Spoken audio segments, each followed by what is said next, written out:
Hey everybody, John Coffey here to do a review eventually. A couple things I'd like to talk about up front before I get into the movie I'm going to talk about.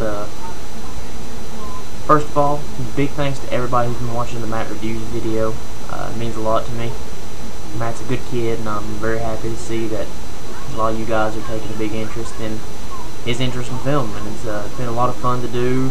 I've enjoyed every single one of these videos.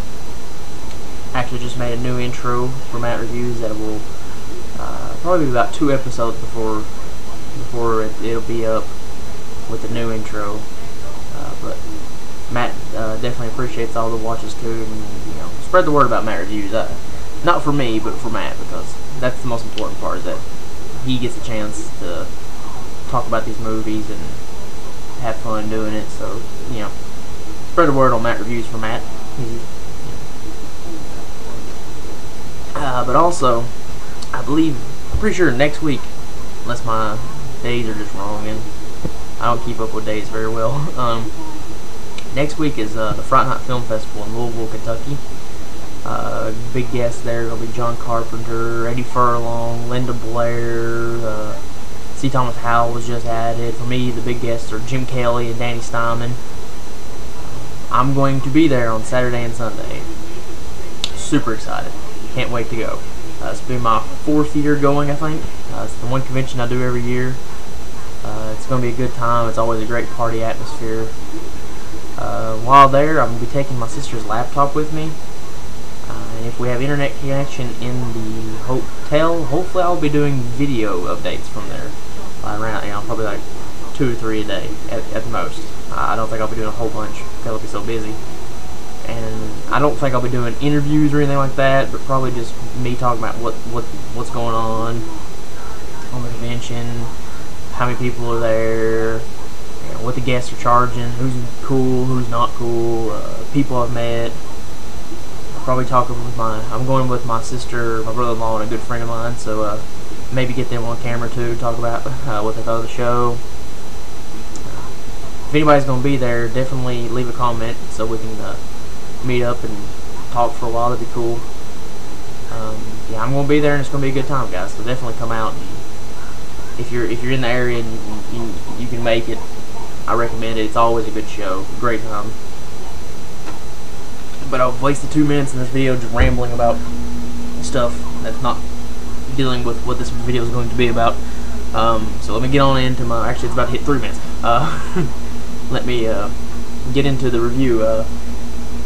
This is a movie I caught on Netflix. Never even heard of it before. It's a 1974 Japanese erotic torture film, I guess. I don't know how else to describe it. It's like I said, 1974 Japanese film called Wife to be Sacrificed. Pretty short film, like an hour and 10 maybe at the most. And the plot basically the movie starts out with, you see this guy in a car, and he's watching this little girl. So you already get a bad vibe.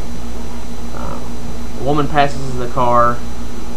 He's struck by her, and he sees her. Ooh, nice looking lady. Little girl walks up to him and says, "What are you looking at, Uncle?" And he says, "I just saw a beautiful woman." And the little girl says, "I didn't think you were attracted to older women." Right then and there, I knew what kind of movie I was getting myself into, and it wasn't going to be pretty.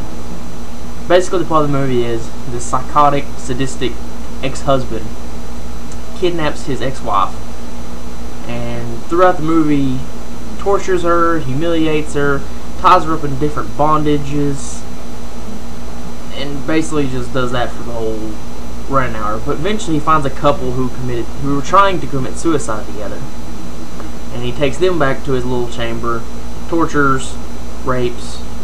Well, not really rape, kind of. I don't know, it's hard to describe, talk about. And humiliates them. And that's the movie, basically, in a nutshell. Eventually, towards the end, it's this way in a lot of these Japanese erotic films.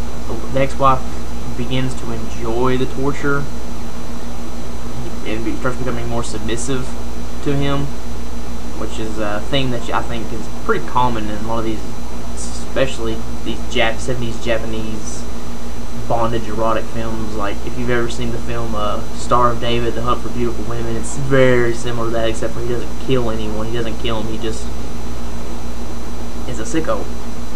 It's a very strange movie. Not like anything I've ever seen. Like the only thing I can compare it to is like Star of David. Like I said, The Hunt for Beautiful Women. If you've ever seen that film, it's similar to that. Not quite the same though, because most of the film is just different scenes of bondage, basically. Like essentially, this film is like a Japanese bondage porno. But as many of y'all know, in Japan, the pubic region isn't allowed to be shown on film, so they have to blur that out so they don't ever show that. So basically, it's like a softcore bondage porno.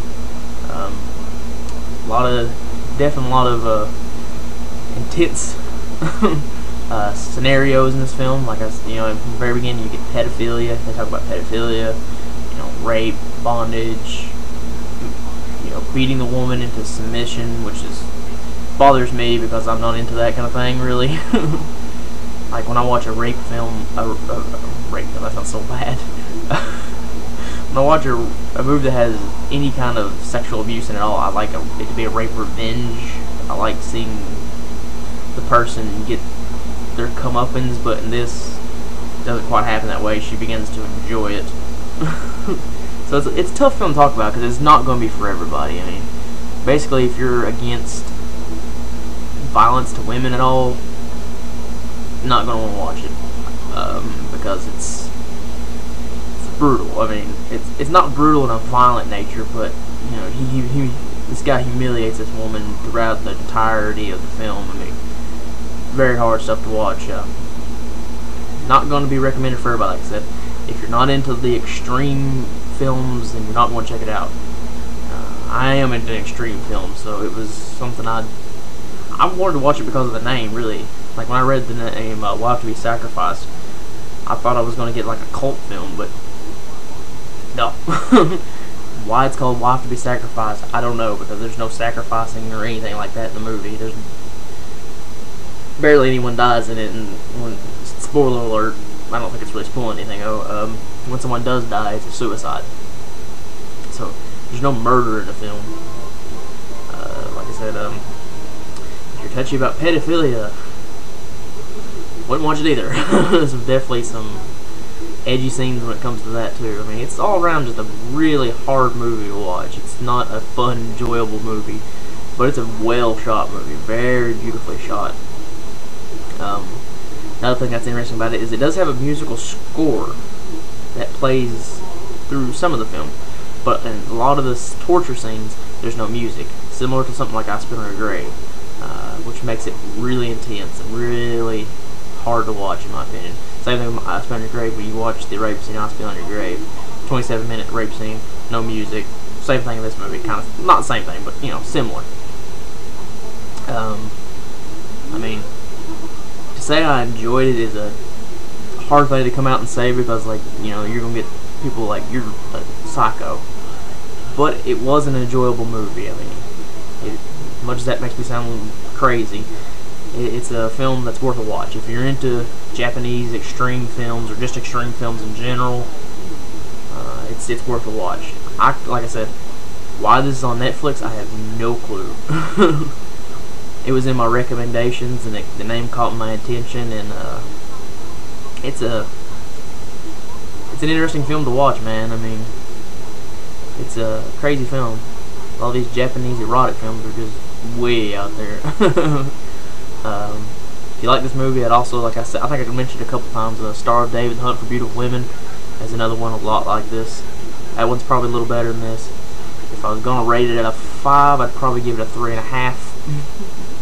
But, yeah, I mean, like, if you're into extreme films, I'd highly recommend this one.